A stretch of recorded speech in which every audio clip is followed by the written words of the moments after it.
안녕하십니까. 네, 늦은 시간 함께 해주셔서 감사합니다. 이제 강의 시작할 텐데 미리 말씀을 드립니다. 이번에 수능평 몇 주야지? 3월 한 달 내내 5주 합니다. 5주 하니까 좀 길죠? 그래서 강의를 짧게 해드리겠습니다.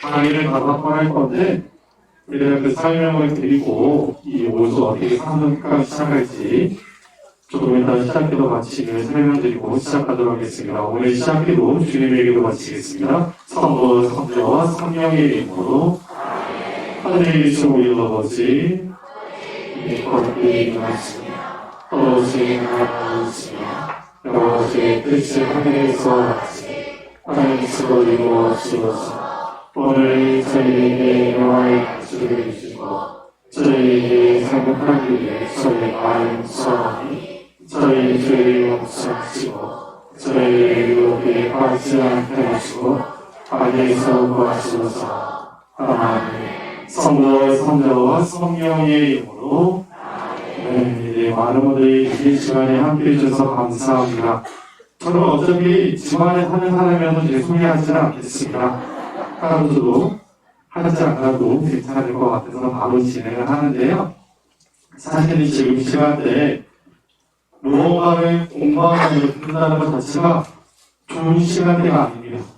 하루가 마무리하고 이제 정리를 낼 시간에 이 시간에 무언가를 배운다는 것 자체가 집중도 잘 안 되고, 그리고 성당 조명이 생각보다 밝지 않습니다. 딱 지금 졸기 좋은 시간입니다.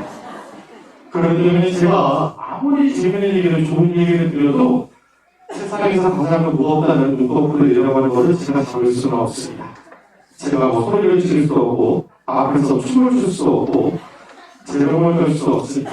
그래서 최대한 무엇에 대해서 말씀을 드리느냐, 우리가 성당의 신자로서 지내면서 저도 제가 어릴 때부터 궁금했던 거고 사제가 된 의외로 궁금하고 왜 우리가 당연히 의무로 해야 되는 것들, 도대체 내가 왜 이거를 그냥 하라니까 하고 있는데 왜 하고 있는지 그 의미를 모르고 지내는 것 중에서 가장 중요하다고 여기는 게 무엇이 있을까 생각해 보니까 저는 무엇보다 평생 다 아무것도 좋은 일 안 하고 아무것도 안 해도 꼭 지켜야 되는 거 있습니다. 뭐가 있죠?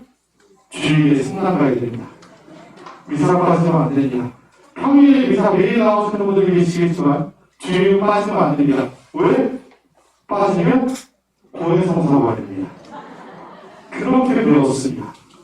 주일이 거룩하게 지내라는 건 알겠는데 우리는 주일에 성당에 빠지면, 미사에 빠지면 안 된다고 배웠기 때문에 주일에 가야 된다고 생각하는데 나중 되니까 궁금합니다.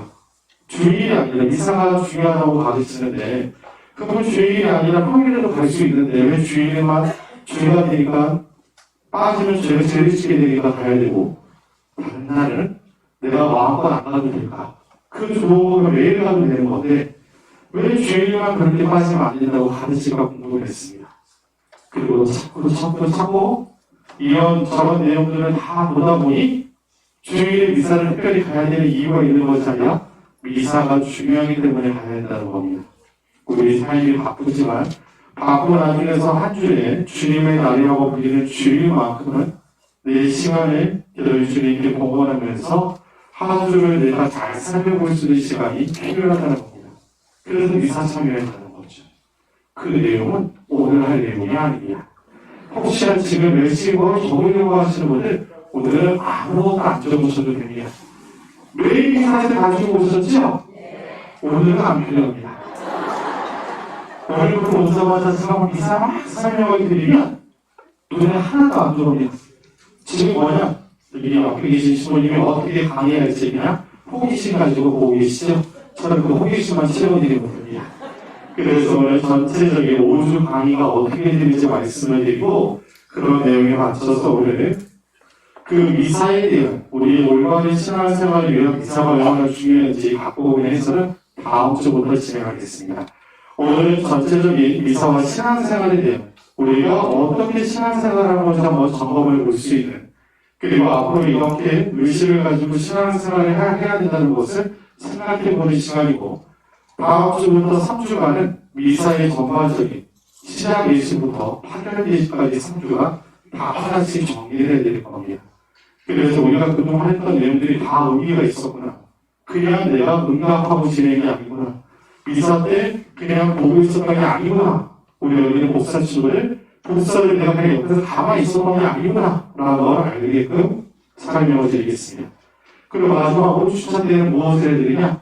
미사와 연결되어 있는 특별한 성사가 한 가지 있습니다. 우리가 죄를 지으면 무엇을 하지? 고해 성사를 봅니다.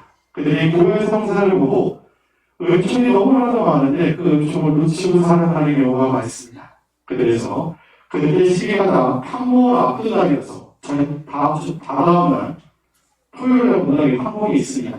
근데 판목 성사 전에 고해 성사에 대한 거 어떻게 우리가 앞으로 성사에 대해서 준비를 하고 참여하면 더 많은 은총을 받을 수 있을지 마지막 주차인 고해 성사에 대한 내용을 정리해 드리겠습니다. 강의 시작하면서 질문 하나 하겠습니다. 앞으로 문제 나왔습니다. 사순시기는 총 몇일일까요? 저희가 사순시기를 질문하고 있습니다. 자, 우리 스물님이 묻습니다. 스물님이 지금 40일이면 문제를 냈을까요? 안 냈을까요? 네, 40일이었으면 문제를 냈을까요? 안 냈을까요? 당연히 안 내겠죠.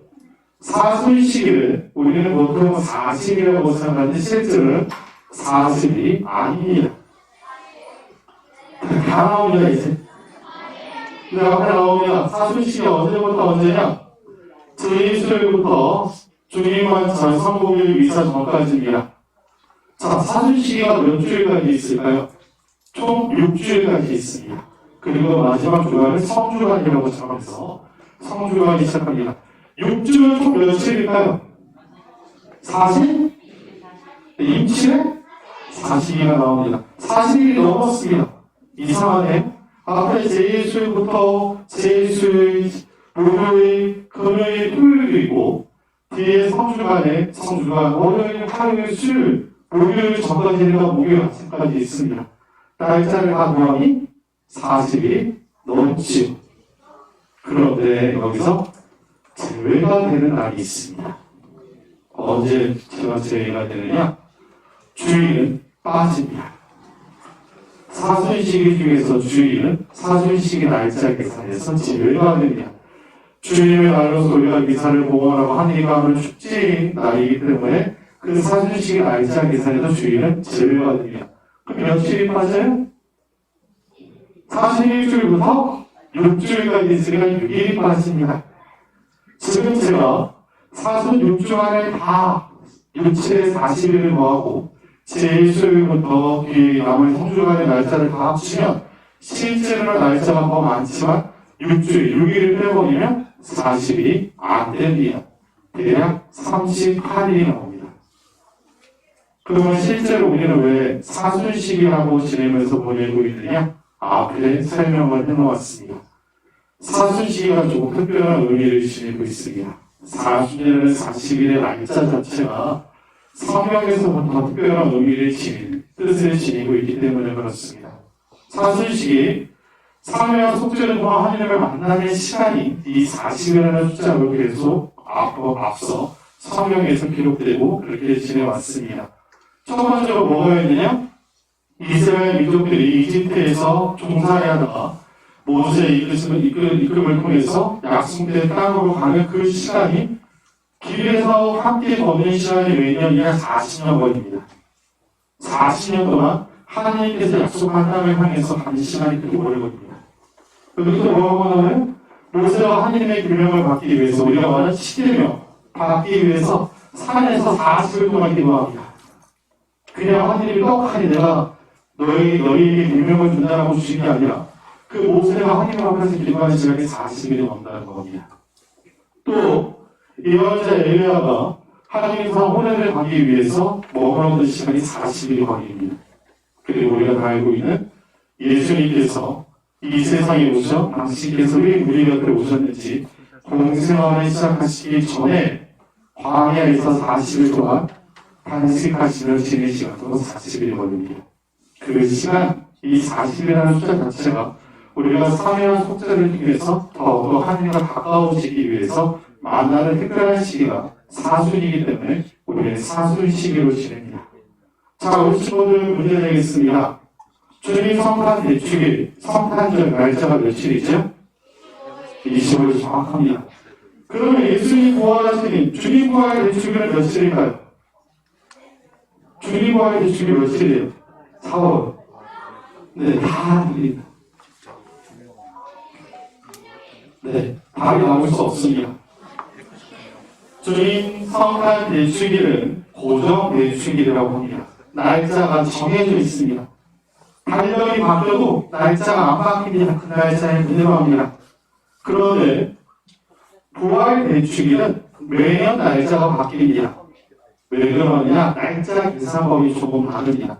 이동 대축일이라고 하는 부활 대축일의 날짜는 충분히 지난 이후에 달이 꽉 차는 만원이 되는 그 만원이 된 이후의 주일을 주님 부활 대축일로 정합니다. 그러니까 해마다 음력 따라서 달의 모양에 따라서 충분히 날짜가 다르니 주님 부활 대축일 날짜가 매번 옮기게 되는 겁니다. 그래서 대략 한 달 정도 차이가 나는 이유가 해마다 옮겨가기 때문에 그렇습니다. 주님 부활 대축일 날짜가 정해지는부터 6주간 앞으로 당겨서 뭐예요? 제1주일을 정하게 되고 사순 시기가 시작되는 날짜가 정해집니다. 그래서 빨리 시작하면 2월 중순에 사순 시기를 하는 경우도 있고 2월 중순 넘어서 시작하는 경우도 있고 아무리 늦어도 2월 말에는 사순 시기에 접어들게 됩니다. 계절이랑 연결이 있다는 겁니다. 그러나 특별한 우리는 사순 시기를 지금 보내고 있습니다. 이런 사순 시기를 보낸다는 것, 우리의 신앙을 다시 한번 점검해 보는 시간입니다. 자, 넘어가겠습니다. 이 자리에 계신 분들 다 신앙을 갖고 계십니다. 도대체 신앙이 무엇일까요? 이렇게 질문 드리면 다 이제 질문해야 하십니다. 혹시나 누가 주면 제가 마이크 가지고 할 거라고 했어요. 다들 신앙 가지고 계시죠? 근데 신앙이 뭐라고 혹시 배우셨나요? 신앙이 이거다. 신앙이 뭐예요? 신앙이 신앙이에요? 그런 말은 없습니다. 참으로 흥미롭습니다. 짧게는 여기 계신 분들 중에서 저보다 훨씬 오래 신앙을 가지고 지내는 분들이 계실 거고 짧게 가지신 분들도 계시지만 적게는 지금 신앙생활에 1년도 안 되신 분, 많게는 80년, 90년이 되신 분도 이 자리에 계실 겁니다. 내가 세례 받는지도 모르는데 이 세례를 받았고 내가 무엇을 하는지를 모르는 산정치를 했으며 지금까지 신앙을 가지고 지내는 분들이 계실 겁니다. 도대체 성당에 다니는 우리는 신앙인이라고도 표현을 하죠. 도대체 신앙이 뭘까? 궁금증이 듭니다. 그래서 찾아봤습니다.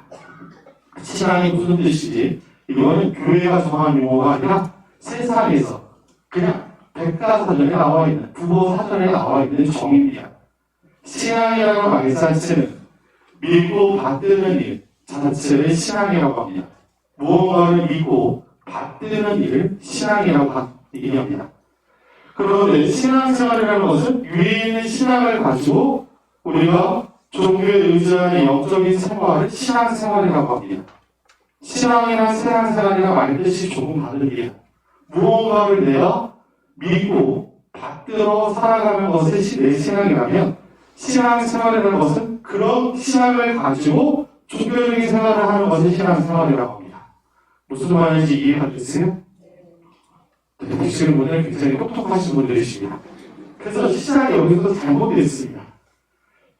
제가 말씀드린 것은 국어사전에 나와 있는 어휘 정리지 우리가 알고 있는 것은 조금 차이가 있습니다.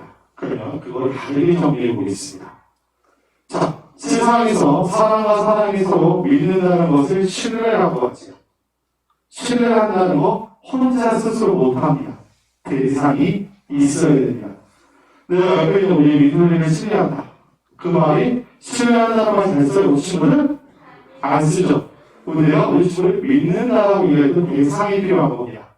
즉, 신뢰한다는 것 말 자체가 다른 사람이 가지고 있는 그 모습에 대해서 나한테 최소한 악의적인 마음 없이 잘 지내겠다고 말 그대로 기대하고 믿음을 가지는 것을 신뢰한다고 얘기합니다. 다른 무엇이 아니라 바로 우리가 내가 미술을 하시는데 내가 미술한테 나한테 나쁜 짓을 하지 않고 서로 잘 지낼 수 있을 거라는 기대와 희망을 가지고 믿음을 가지고 있는 것을 신뢰라고 합니다. 그런데 이 믿음이라는 것은 뭐냐? 아까 말씀드린 것처럼 무언가에 내가 나를 내어 전적에 맡기는 것, 향하는 것을 믿음이라고 얘기합니다. 지금 어떤 사람이 절벽 같은 꼭대기에서 떨어져서 어디로 가요? 예수님 손을 향해서 날아가고 있습니다. 나를 내어 맡기는 겁니다.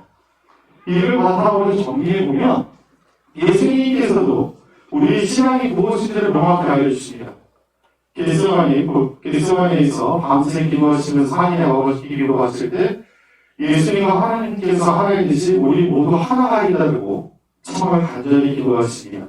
즉 여기 있는 모든 사람이 신앙을 갖게끔 간절히 기도하셨다는 겁니다.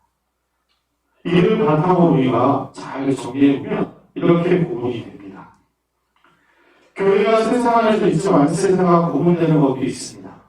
지금 사용한 용어를 그대로 정리를 해보면 세상에서 말하는 신뢰라는 말은 교회 안에서 믿음이라는 말이 되는 겁니다. 실제로 사용하고 있지. 세상 사람들이 신뢰라는 말을 사용하지 않더라도 믿음이라는 말을 사용하고 있습니다. 이 믿음이라는 말 자체에 무엇이 있느냐? 종교적인 의미가 담겨져 있는 겁니다. 그렇기 때문에 우리가 신앙을 믿습니까? 라고 우리가 묻고 있는 겁니다. 두 번째, 세상에서는 누구 믿어요? 신뢰하는 것 누구 한다면 사랑과 사랑 간의 믿음이 갑니다. 그런데 교회 안으로 들어오면 대상이 조금 바뀝니다. 누구 믿어요? 네, 하나님을 믿게 되는 겁니다. 신앙을 갖는다는 것, 하나님을 믿는다는 겁니다.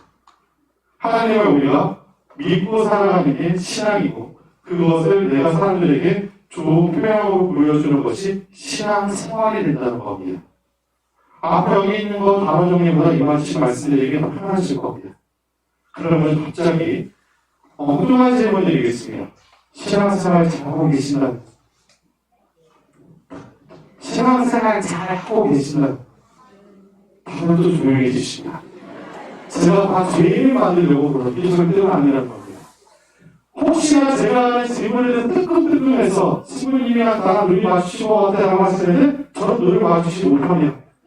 저는 우리 중에 여기 계신 분들이 너무 많아가지고 제가 마주치지도 모르고 지나가니까 아무런 본인 스스로 죄책하거나 부끄러워하실 필요는 전혀 없으십니다. 혹시나 제가 누군가한테 질문했는데 틀렸다 부끄러워하지 않으셨느냐? 틀리고 나면 정확히 알게 됩니다. 부끄러움보다 더 알게 되는 게 더 중요하다는 겁니다.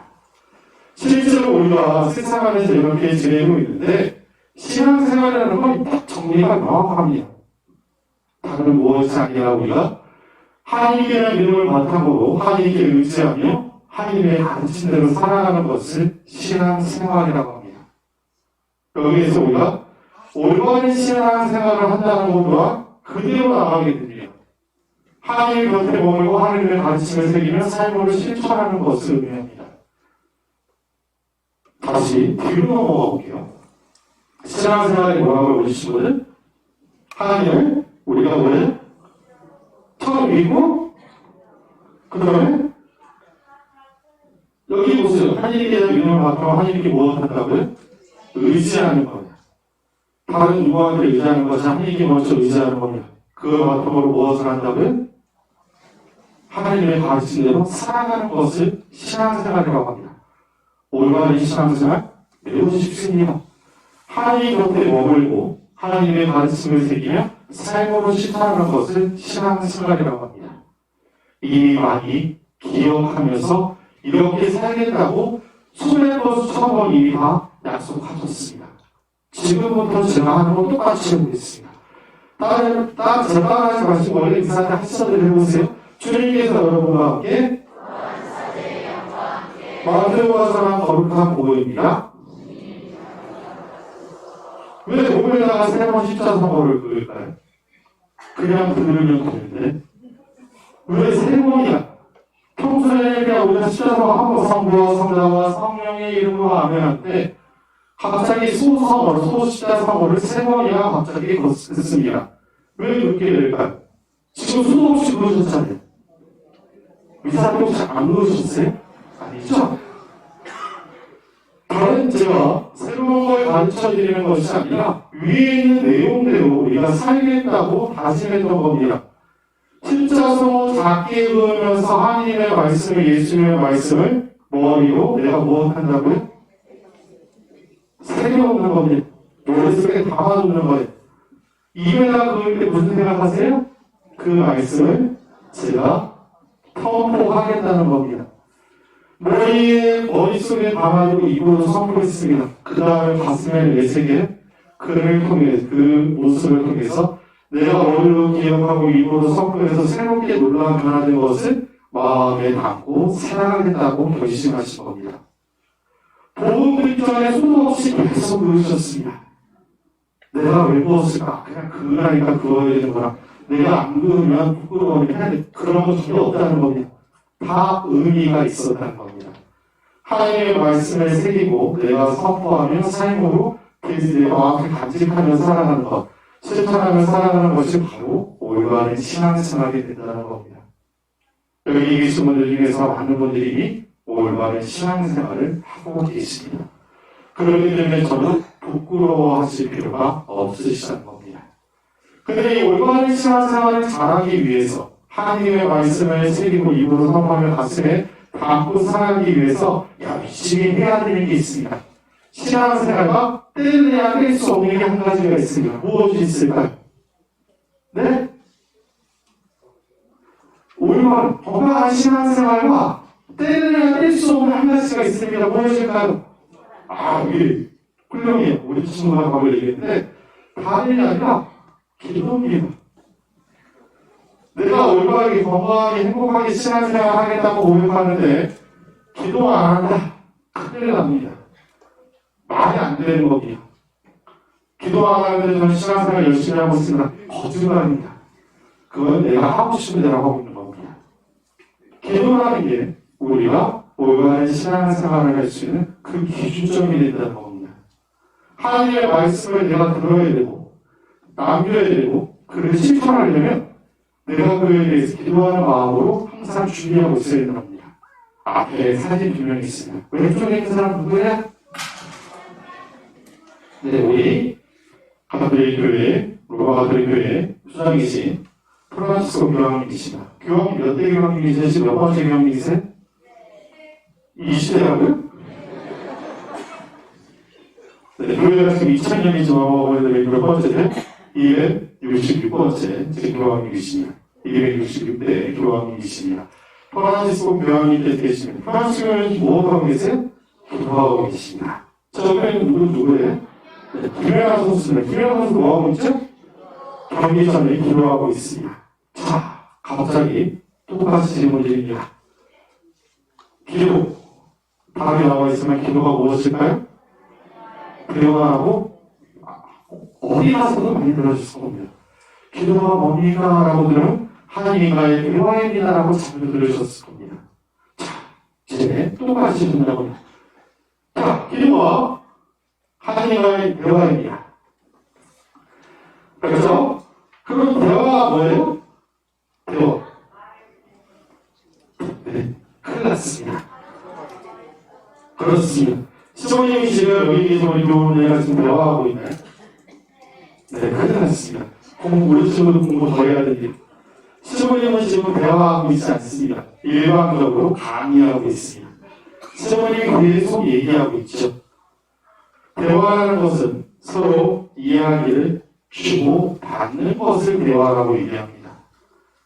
하나님과 대화하는 것, 하나님과 대화를 주고 받으셔야 됩니다. 그런데 많은 분들이 하나님과의 대화를 어떻게 하시느냐? 드리기만 하고 얘기만 하고 집에 갑니다. 제가 자주 표현합니다.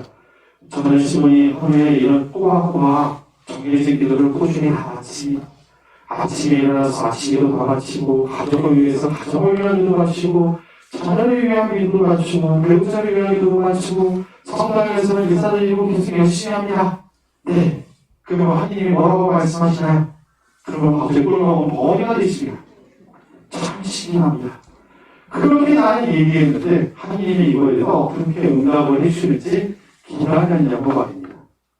우리가 대부분 기도하는 습관이 어떻게 되었느냐, 기도를 자꾸만 다치는 데만 관심을 두고 중점을 두고 있습니다. 그런데 기도가 하나님과의 대화라면 나도 무엇을 해야 되느냐? 하나님한테 강의하시면 안 됩니다. 하나님한테 하소연만 하고 계시면 안 된다는 겁니다. 기도 잘하기 위해서 무엇을 하게 되냐? 대화 잘하기 위해서 뭐 해야 돼요, 오신 분은? 여기 뭐 하고 있어요?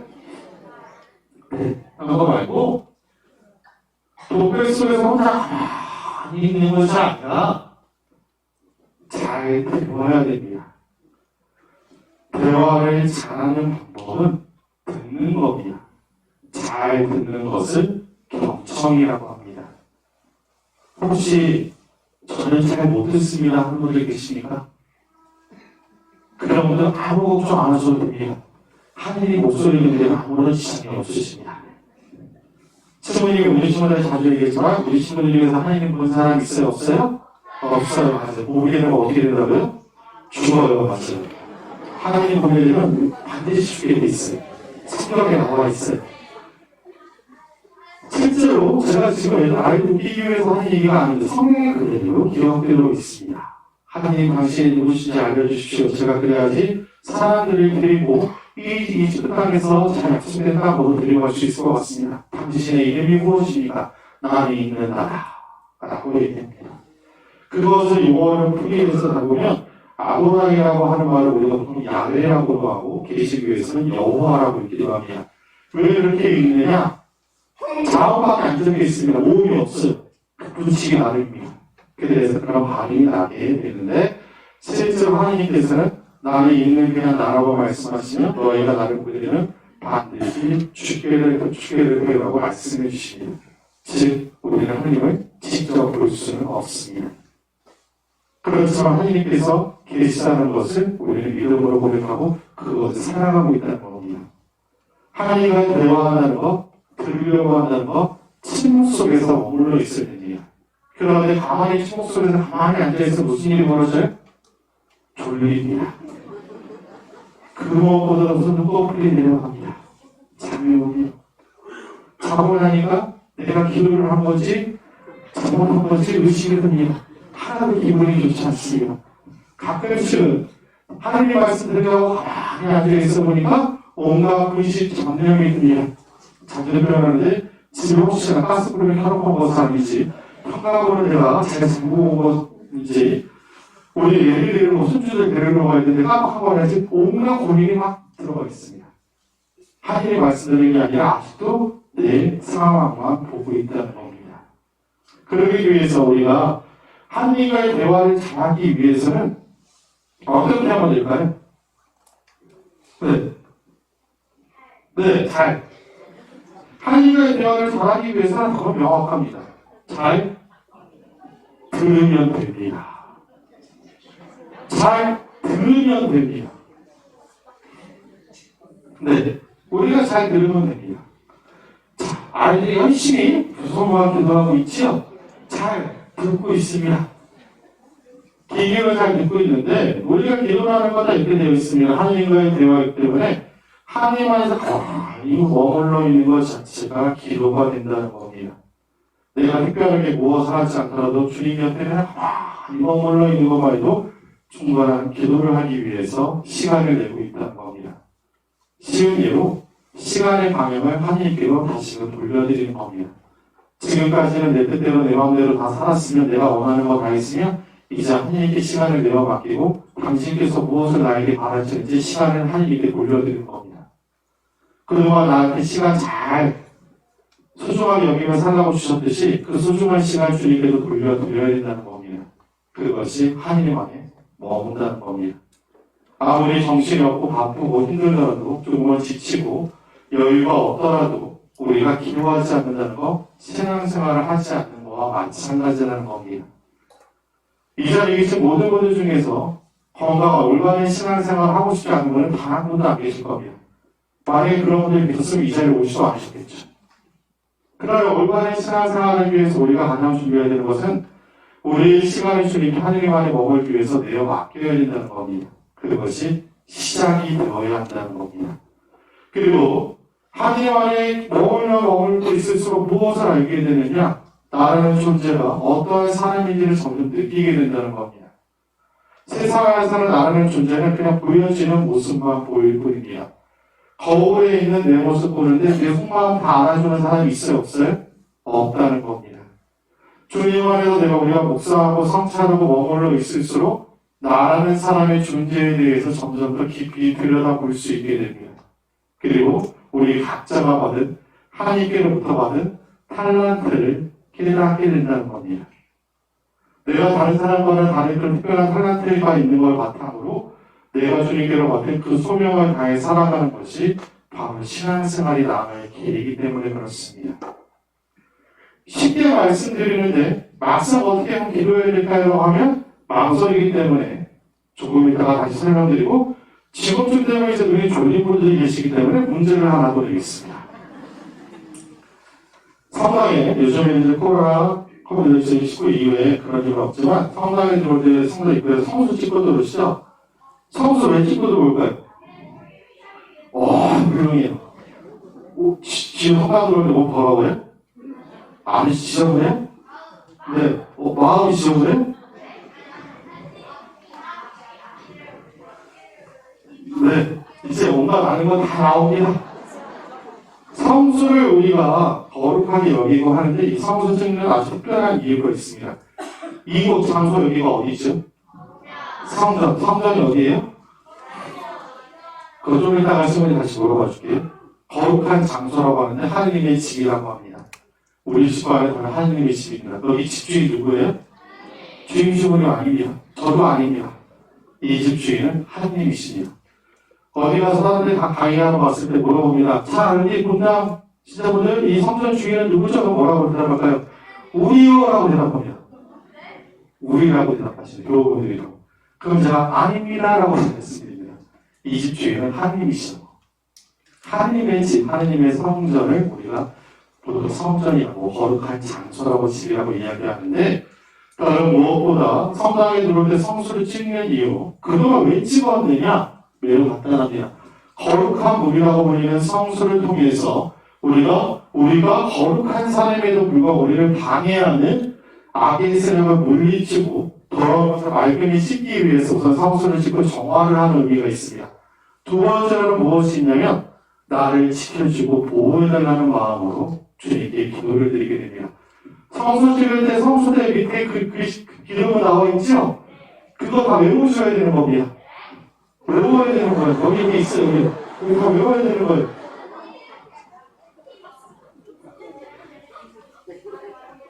네. 둘 중에 하나 바치시면 됩니다. 둘 중에 하나인데 이 기도 외우시는 겁니다. 네. 우리 집에 다 의아해하잖아요. 주요 기도문이 안 나와 있어요. 성수 찍는데 기도문 다 붙여져 있는 이유가 성수를 그냥 찍지 말고 이 마음으로 기도 바치시라는 겁니다. 거룩한 물로 거룩한 하느님의 자녀의 내가 새롭게 정화되고 악에부터 보호해달라고 지켜달라고 기도하시라는 겁니다. 왜? 이곳이 거룩한 하느님의 집이기 때문에 그렇습니다. 제가 혹시 마음에 불편한 것들, 죄지은 것들이 있더라도 주님께서 저를 영원히 봐주시고 깨끗한 마음으로 다가갈 수 있도록 도와달라는 겁니다. 우리 친구들 잘못하면 떳떳해요? 부끄러워요? 떳떳해요 나왔어요. 졸고 있나 봐요. 자꾸만 부끄러워지고 숨고 싶어집니다. 그런 상태의 내 몸의 상태라도 성수를 찍으면서 주님을 나아갈 수 있는 은총, 용기를 달라고 드리는 게 성수를 우리가 찍는 의미가 있습니다. 집에다가 성수 성당에 들어가서 뿌리시는 분들 계시죠? 왜 뿌리세요? 그냥 우리 집에 혹시 악기 말고요. 우리 집도 하느님의 성전처럼 거룩하고 사람들이 마음이 평화롭고 행복하게 지낼 수 있도록 축복해달라는 의미로 뿌리게 됩니다. 그렇기 때문에 성수도 많이 떠가지고 사용하시게 됩니다. 갑자기 엉뚱한 정도입니다. 성수 만약에 오래돼서 버리게 되면 어떻게 버리면 될까요? 그냥 버리면 안 돼요. 거룩한 물이잖아요. 거룩한 물. 축성이 있어요. 축성. 네. 가급적 하나님 뿌려주시면 됩니다. 근데 이제 소금물이라서 혹시 소금이라서 화단이 좋지 않을까 걱정하시는데 아무 걱정 안 하셔도 됩니다. 혹시 집에서 제가 모르고 성수인지 모르고 마셨는데 어떻게 아무 걱정 안 하셔도 됩니다. 몸에 해로울 정도로 소금을 넣지 않습니다. 우리가 실제로 넣은 양이 많지 않기 때문에 성수는 물과 소금이 하나 되어 소금이 썩지 않는 역할을 해주고 모든 정화의 의미를 담는 의미를 두고 사제가 축복 축성을 해서 이 물을 사용하는 것에 하나님의 이와 같은 지향으로 함께해 주기를 바라는 마음으로 기도하고 사용하는 데 의미가 있습니다.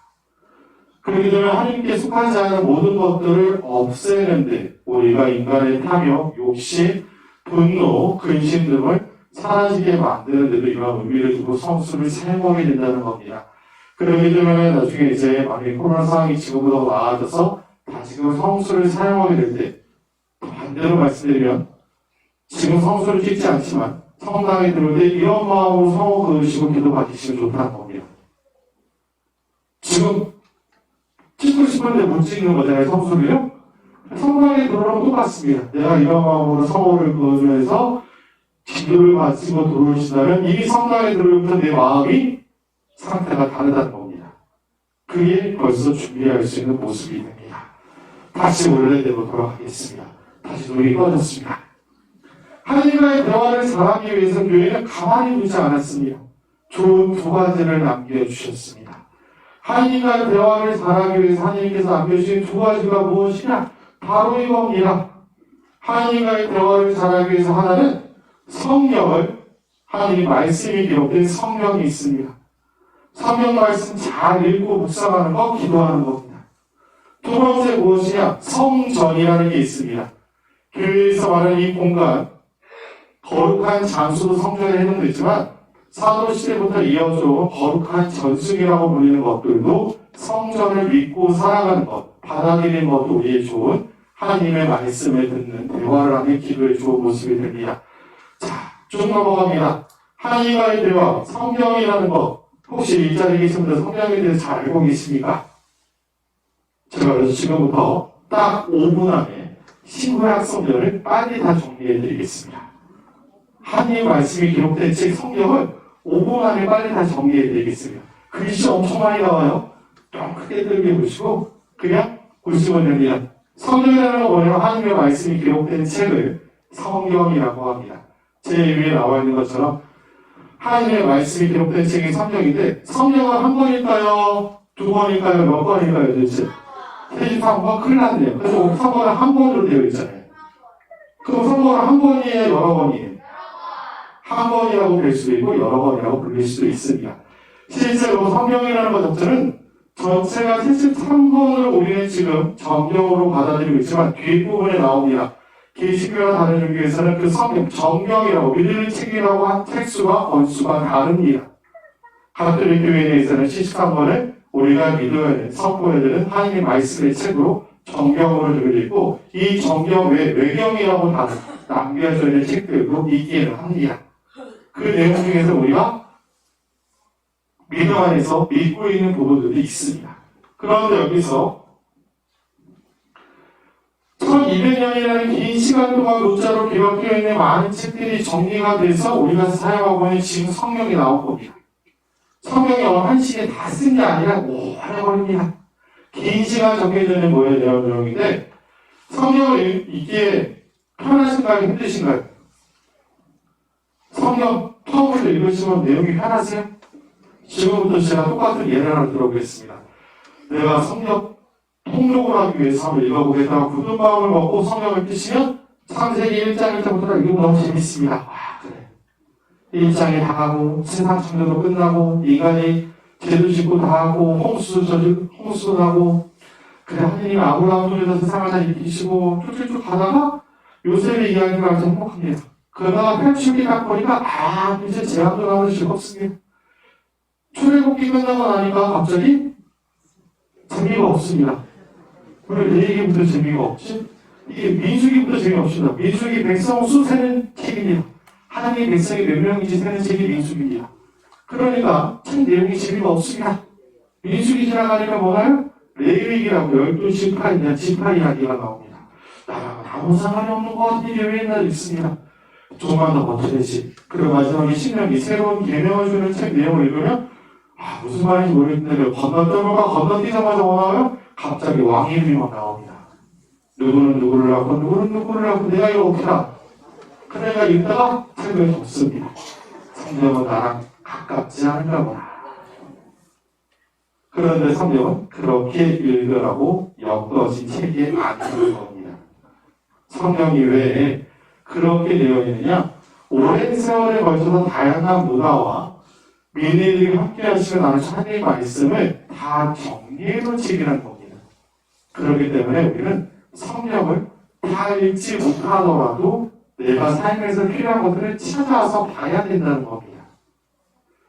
2000년 전에 쓰여진 성경이 정확히 얘기하면 2000년이 다 되지 않은 성경도 있습니다. 그 전에 이후에 쓰여진 성경도 있기 때문에 이 성경의 말씀이 지금도 살아있는 말씀으로 움직일 수 있는 것은 글자로 문자를 써서 죽은 책, 사서가 아니라 지금도 하나님께서 현존하고 계시니 살아 숨쉬는 문자가 되기 때문에 그렇습니다. 예전에 쓰여진 성경 구절을 지금 읽는다고 내가 오늘 읽었는데 오늘 별 느낌이 없어요. 그런데 한 1년 다 다시 그 구절을 읽어보니 갑자기 마음을 받았습니다. 이상합니다. 같은 구절인데 왜 와를까? 그게 하나님께서 함께 하신다는, 당신께서 기록해주신 자신의 누구인지 알려주는 그런 말씀이 담겨져 있기 때문에 그렇습니다. 자, 성경에 하나님을 우리가 알 수 없기 때문에 인간의 언어로 하신 말씀을 성령의 저자들의 영감을 주어 작성해 놓은 것이 성경인데 이 저자가 성경을 쓴 사람의 본인의 성향에도 성경이 담겨져 있습니다. 이 사람 성품도 어떻게 성경의 내용을 있다고 담겨져 있습니다. 책 쓰다 보면 저자의 의도가 있는 것처럼 하나님의 성령이 건드려서 쓰긴 하지만 이 사람의 문화적 배경이나 형성된 다른 내용에 따라서 그 내용이 다 성경에 담겨져 있습니다. 그 사회적 배경이나 문화나 표현 능력, 성품과 믿음 등이 다 드러나 있을 수밖에 없습니다.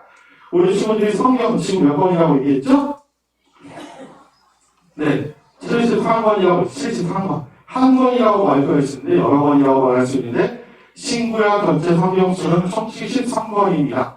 그러면, 구약 성경이 46번, 신약 성경이 27번입니다. 이렇게 말씀드리면 죽었다 깨어나도 기억을 못 하십니다. 그래서 친구들 제가 적지 마세요. 적어주실 필요 없습니다. 하나님 나라에 갈 수 있는 천국 전화번호를 알려드리겠습니다. 천여 성찬에 대해서 다 들었습니다. 지금부터 천국 전화번호, 하나님 나라에 갈 수 있는 하나님께 연락이 되는 전화번호를 알려줍니다. 전화번호는 73국의 4627입니다. 73국의 4627입니다. 웃으시는 분들은 왜 웃는지 압니다. 그 번호를 정확히 넣으시면 지금 번호는 없는 번호이니 다시 확인하고 연락으로 나옵니다. 천국 전화번호 73은 신구약 성경 전체 버스입니다.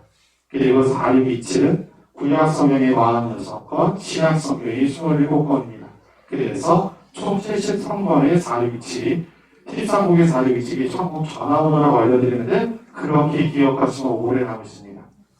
성경의 첫 번의 건수 이름이 조금 이따 나오는데 구약 성경은 모세후기라고 불리는 5가지 경전을 중심으로 두고 그 뒤에는 역사서, 지혜서, 예언서가 자리를 잡고 있습니다. 이스라엘 역사와 연결이 되어 있습니다.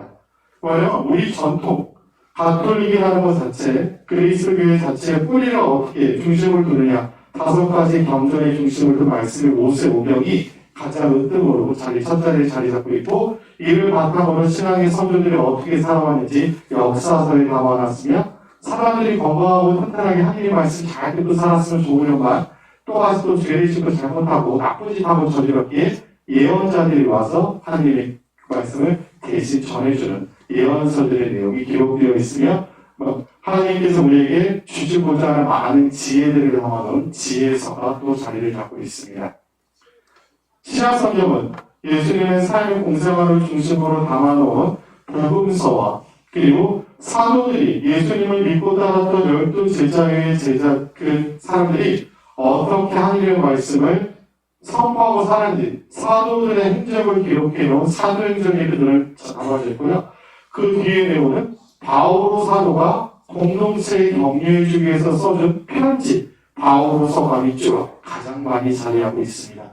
그리고 가톨릭 서강이라고 불리는 몇 권의 책과 세상 마지막 날 이야기가 담겨져 있는 요한복음이 마지막에 있습니다. 성경의 첫 권은 창세기의 세상 창조 이야기, 마지막 권은 세상 마지막 날에 대한 이야기가 담겨져 있으니 세상의 모든 가르침이 다 성경 안에 있습니다. 그렇기 때문에 성경의 하나님의 말씀이 기록된 책이요 우리가 자주 봐야 되는 목적을 두고 있습니다. 구약성경 첫 권 뭐라고 그랬죠, 친구님이? 우리 친구는 창세기입니다. 세상 창조 이야기로는 창세기를 시작하는데 제가 지금 시간이 쭉 가기 위해서 건너뛰면 혹시나 제가 친구님 좀 성경을 관심을 두고 생활 속에서 구약성경에서 읽고 싶습니다 하시다가 모세경을 읽으신 다음에 역사서보다 지혜서를 먼저 보시면 좋습니다. 지혜서를 지금도 읽어보면 우리 마음을 콕 송곳으로 찌르는 것 같은 나의 마음을 아프게 하지만 성찰할 수 있는 좋은 하느님의 가르침들이 담겨져 있습니다. 지혜서 중에서 핵심이 어디에 있냐? 시편에가 있습니다. 하나님께 대한 시를 통해서 우리가 아름답게 표현하듯이 하나님께서 놀라우신 업적을 시편에 담아두었고 욥기에서부터 잠언, 포인트, 아가, 집에서 지혜서, 집에서 이 내용들은 우리가 삶을 통해서 다시금 주님과 더 가까워질 수 있도록 많은 내용을 담고 있습니다. 여기서 한 가지 짚고 넘어갈 것은 여기서 아가서라고 있죠? 아가. 엘가라고 불리는 이전에 엘가라고 표시한 아가서라고 하는 이 내용은 무슨 내용이냐? 하나님이랑 사랑하는 관계로서 표현하면서 글이 적혀져 있습니다. 힘들기도 하고 상처도 받고 하지만 그러니까 읽다 보면 이게 무슨 성경 내용이 이렇지라고 보지만 실제로는 그 내용들을 다 담아주고 있습니다.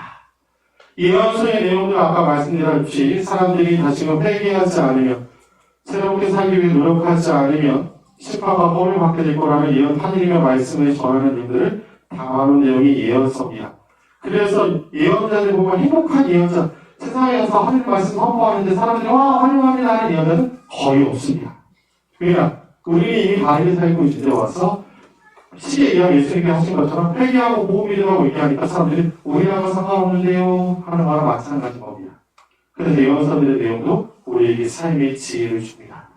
자, 이렇게 넘어나서 신약성경 27권은 복음서를 중심으로 자리하고 있으며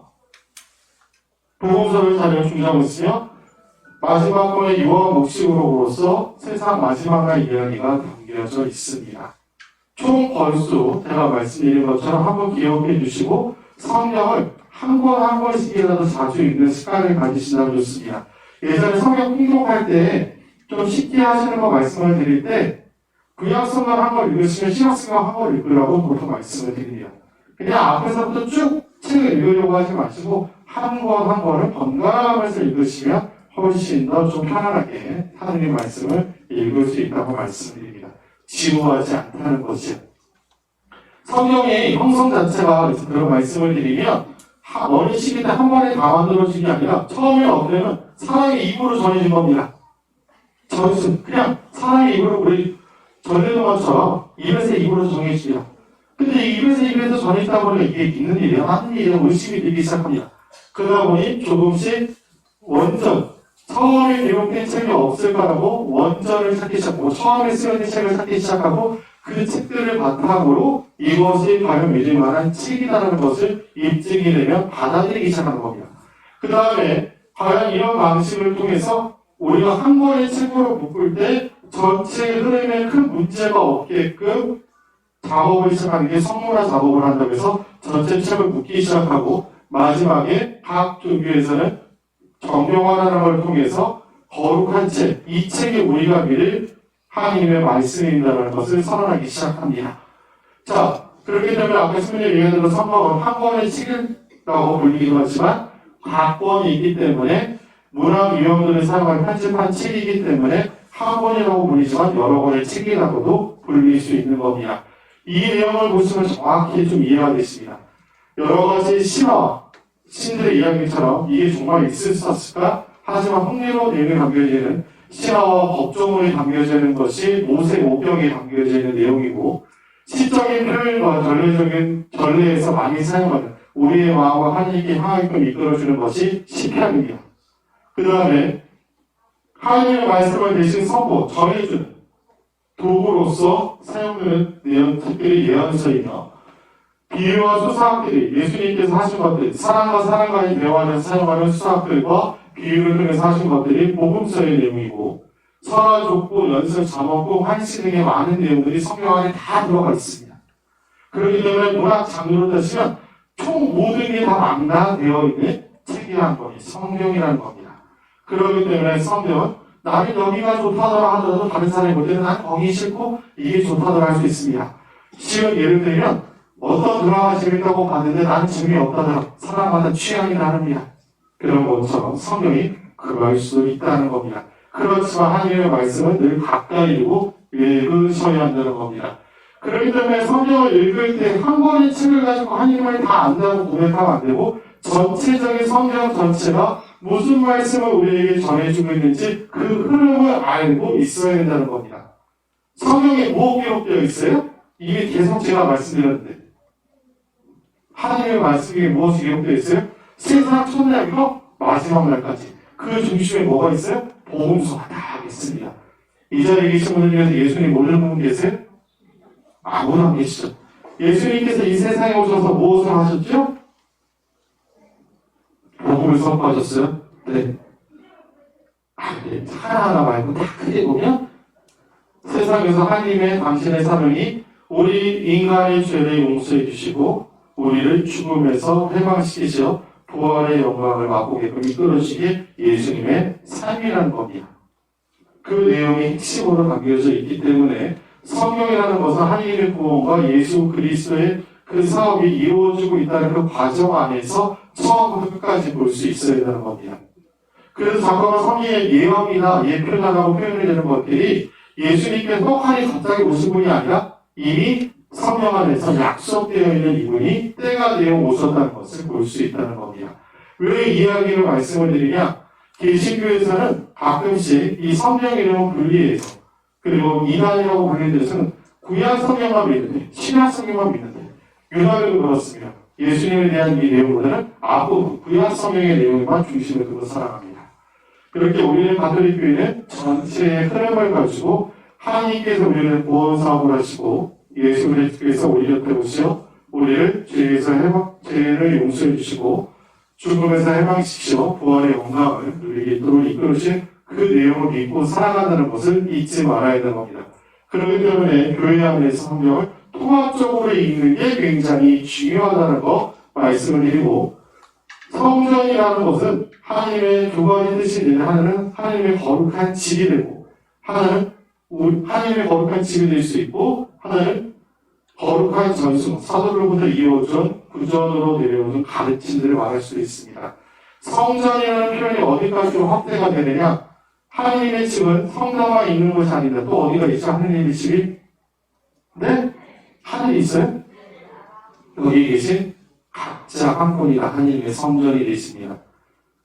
미사를 통해서 예수님을 받아보시고 살아가기 때문에 우리도 하나님께서 함께 하시는 거룩한 성전이 되는 겁니다. 이 다음 주에 말씀드린 그 미사가 중요한 가장 핵심의 이유도 우리가 하나님의 작은 성전으로서 거룩한 사람으로서 살아가는 것도 그 신앙생활의 미사가 핵심이 되어지는 이유도 바로 여기서부터 시작이 됩니다. 하나님이 머무시는 곳이 거룩한 집, 거룩한 장소가 되듯이 우리는 주님을 받아보심으로써 거룩한 계명의 성전이 됩니다. 거룩한 전승이라고 불리는 이 성전의 말은 무엇이냐면 우리가 믿고 있는 내용들 중에서 성경 안에는 없는데 하나님의 말씀이 기록된 건 성경밖에 없는데 성경 말고 제자들한테 이어서 거룩한 성전 때문에 믿고 있는 것들이 있습니다. 대표적으로 뭐가 있을까요? 사도신경이 그렇습니다. 사도신경, 사도들이 고백한 신앙 고백을 사도신경이라고 합니다. 우리도 예수님 하나님 본 적은 없지만 예수님을 만난 적은 없지만 사도들이 고백한 사도신경 외우고 있죠. 나도 그렇게 하나님을 믿겠습니다라고 신앙으로 고백하고 있는 겁니다. 또 뭐가 있을까요? 성모님에 관한 교리들도 다 전승에 해당이 됩니다. 성경 안에서 성모님 표현하신 이야기 있어요? 없어요? 없어요. 다 전승처럼 나와져 있는 내용들입니다. 여기 나와 있는 것처럼 교리 중에 신앙생활에 우리가 관행이나 행동 규범들도 거룩한 전승에 따라서 오는 것들이 있습니다. 우리가 말하는 칠성사라고 불리는 성체성사, 보혜성사 모든 성사도 언제 딱 제정됐습니다. 만들어졌습니다라고 지금 형태의 모습이 되었으면라고 된 적은 없습니다. 성체성사의 근원은 예수님께서 최후의 만찬, 돌아가시기 전 제자들과 마지막 나눌 그 만찬이 그 기원이라고 말을 하지만 지금 형태처럼 미사를 드리는 모습을 갖춘 것은 언제라고 딱 말씀드리기 쉽지 않다는 겁니다. 전세만에서 오고 있다는 겁니다. 고해성사도 예전부터 원래 개별적으로 고해성사하느냐, 사도시대부터 개별적으로 고해성사하느냐 아니라는 겁니다. 교회가 지나온 역사 안에서 믿을 교리를 선포를 하고 성사에 대해서 제정을 하면서 예수 그리스도를 모형 예형으로 살아갈 수 있도록 제정을 하기 시작합니다. 자, 이쯤 되니까 이제 끝날 때가 되었습니다. 그래서 네, 되었어요. 피곤해요. 고마워요. 우리 친구들 고마워요. 네, 제가 집에 가시기 전에 제 강의가 하나도 기억이 안 나고 영상 하나만 남기고 도와드리겠습니다. 지금부터 아주 짧은 영상 하나를 보여드리는데 잘 보시면 되겠습니다.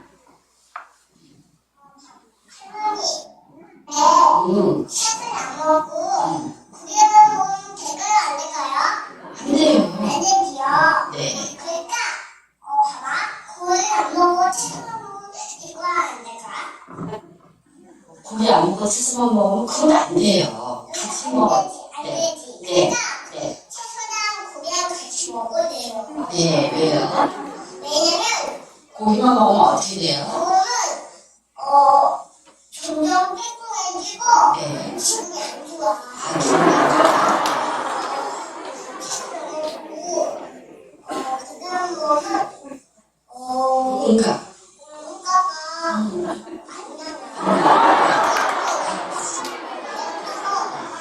뭔가 여기 막히는 거야. 그래갖고 점점 뺑뺑해지고 기분이 안 좋아. 기분 좋아요. 맞아요. 이거 검사를 보셨죠? 네.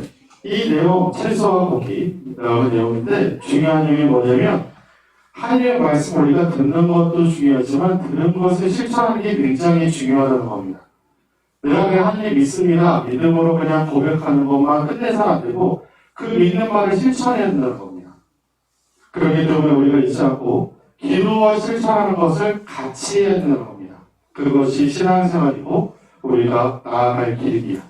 중요한 거, 기도와 실천을 함께 할 수 있는 것이 무엇이냐? 바로 무엇이 아니라 바로 미사입니다. 우리가 미사를 그토록 중요하게 말씀드리는 이유는 하나님께 드리는 공적인 예배 중에서 가장 큰 이 미사를 집중해야 되는 이유는 우리가 다른 걸 다 깨닫지 못하더라도 우리를 이러한 건강한 삶으로 올바른 신앙생활을 이끌어 주시는 그 모든 은총이 미사 안에 있기 때문에 그렇습니다. 주일에 우리가 미사를 드리는 이유도 마찬가지고 주일뿐만 아니고 평소에도 미사를 우리가 자주 드리면 좋은 이유는 이와 같은 많은 우리의 신앙을 일깨워 줄 수 있는 하나님과 함께 할 수 있는 가장 축제의 시간이 될 수 있기 때문에 우리는 미사를 드려야 한다는 겁니다. 그렇기 때문에 미사를 하면 할수록 어떻게 되느냐? 우리가 하나님이 나를 짝사랑하지 않으신다는 겁니다. 서로 어떻게 해야 돼요, 우리가요? 하나님과 우리가 서로 사랑해야 된다는 겁니다. 나는 하나님이 나만 사랑해주는 거 내가 느끼기 위해서라도, 짝사랑하지 않기 위해서라도, 하나님과 손을 맞대기 위해서라도 우리가 자주 미사를 드리면서 그 사랑을 느끼는 은총을 체험해야 되고, 미사에 대해서 우리가 잘 알고 드려야 되는 이유도 여기에 있다는 겁니다. 내가 무엇을 하는지, 내가 서는 동작, 앉는 동작, 미사에서 앞에 나오는 동작 다 의미가 있습니다. 그냥 졸리면 자도 되는데 왜 이렇게 우리 성당에서 미사할 때는 앉았다 일어나는 게 많은지, 알아서 일어나는 게 안 되는지 참 맞겠지만 그 의미들이 다 있다는 겁니다. 한 해도에 만들어진 게 아니라 교회 오랜 전통 안에서 역사 안에서 그 많은 은총이 담겨져 있다는 겁니다. 그렇기 때문에 그런 마음으로 우리가 미사에 앞으로 교육하고 하는 내용들에 대해서 각 부분에 대해서 마음을 깨닫고 지내시면 좋을 것 같습니다. 끝으로 마지막 문제입니다. 전례와 신심행위가 다른 겁니까? 신심행위, 우리 친구들이 하는 기도나 하는 것들, 성체 조례하는 것들 다 신심행위에 들어갑니다. 그런데 실제로 전례와 신심행위는 다릅니다. 같지 않습니다. 전례라는 거 하나님께 드리는 공적인 예배를 전례라고 하고요. 이 전례는 몇 가지 꼭 필요로 들어가야 되는 것들이 있습니다. 모든 전례의 주체는 교회입니다. 왜냐하면 예수님께서 함께 하시기 때문에 그렇습니다. 모든 전례는 예수님께서 현존하고 함께 하시기 때문에 전례의 주체는 무조건 예수님이 됩니다. 그렇기 때문에 전례에 바치는 모든 기도는 개인의 기도가 아니라는 겁니다. 공적인 모두 함께 바치는 공동의 기도가 되는 거고 개인적인 기도와는 다르기 때문에 지켜야 되는 게 있는데 첫 번째는 정해진 장소에서만 전례가 허용이 되어야 합니다. 아무 데서나 내가 막 하고 싶다 할 수 있는 게 아닙니다. 두 번째, 그 시간을 지켜야 합니다. 정해진 시간도 필요하고 마지막으로 전례에 맞는 규정이 있습니다. 그것을 빼먹고 해서는 안 되는 겁니다. 예를 들어서 미사하는데 오늘은 시간이 없으니까 말씀을 전에 건네드리고 성찬을 들은 말할게요. 안 된다는 겁니다. 그 전례가 온전히 은총을 받고 하기 위해서는 규정과 정해진 시간과 장소를 지켜야 합니다. 그러기에 교회 공동체가 전적으로 하나님께 드리는 우리는 예배 행위가 전례이기 때문에 교회에 승인된 집전자가 그 안에 있어야 되고 교회로부터 인준된 예식서에 맞추어 전례가 이루어집니다. 그러면 신심행위는 무엇이냐? 전례와는 다른 준성사, 성물도, 성수로 행된 성취 방법은 다 예식이고 규정이기 때문에 전례이지만 개인적으로 바치는 행위들은 신심행위들은 여기에 해당이 되지 않는다는 겁니다. 대표적으로 성체를 배하시거나 묵주기도 바치는 것들은 전례가 아니라는 겁니다. 개인적인 기도입니다. 이런 내용 안에서 전례가 우리에게 얼마나 큰 힘을 주는지를 느껴보시고 자주 참여하시면 좋겠습니다. 예전에 지금 이탈리아에서 가장 사랑받는 성인 중에 한 분이 오상에 비우신 분께서 이런 말씀을 하십니다. 사람은 세간에서 하나님을 탐구할 수 있으나 오직 하나님을 만나는 것은 기도뿐이라고 말입니다. 실제로 우리가 하나님에 대해서 연구하는 것, 책을 통해서, 성경을 통해서 분명히 탐구를 할 수 있겠지만 내가 그 하나님을 내 안에 받아들이고 사랑할 수 있는 것은 오직 기도밖에 없다는 겁니다. 그리고 우리가 드릴 수 있는 가장 큰 기도가 바로 미사이고 그 미사를 통해서 우리가 나날이 새롭게 변화될 수 있는 은총을 누리고 있기에 미사는 그만큼 우리 신앙생활의 핵심이며 중요할 수밖에 없습니다. 다음 주부터는 이 내용을 바탕으로 천천히 시장 예식부터 말씀의 전례까지 쭉 정리를 해드립니다. 아마 제가 시간을 오늘도 보니까 말씀의 전례까지 못 갈 수도 있는데 최대한 3주 안에 전체 내용을 하나씩 다 읽어볼 수 있게끔 도움을 드리도록 하겠습니다. 지금까지 들어주셔서 감사드리고요. 다음 주 이 시간에 다시 뵙도록 하겠습니다.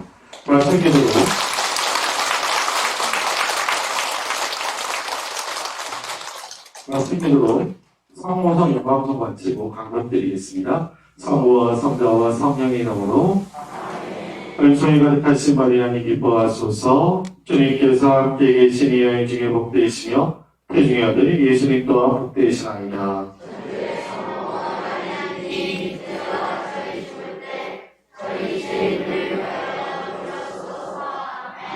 영광이 성부와 성자와 성령께 주님께서 여러분과 함께 전능하신 천주 성부와 성자와 성령께서는 여기 모인 모든 이에게 강복하소서. 성부와 성자와 성령의 이름으로 가슴이 말씀을 수업할 바람 받기를 바랍니다.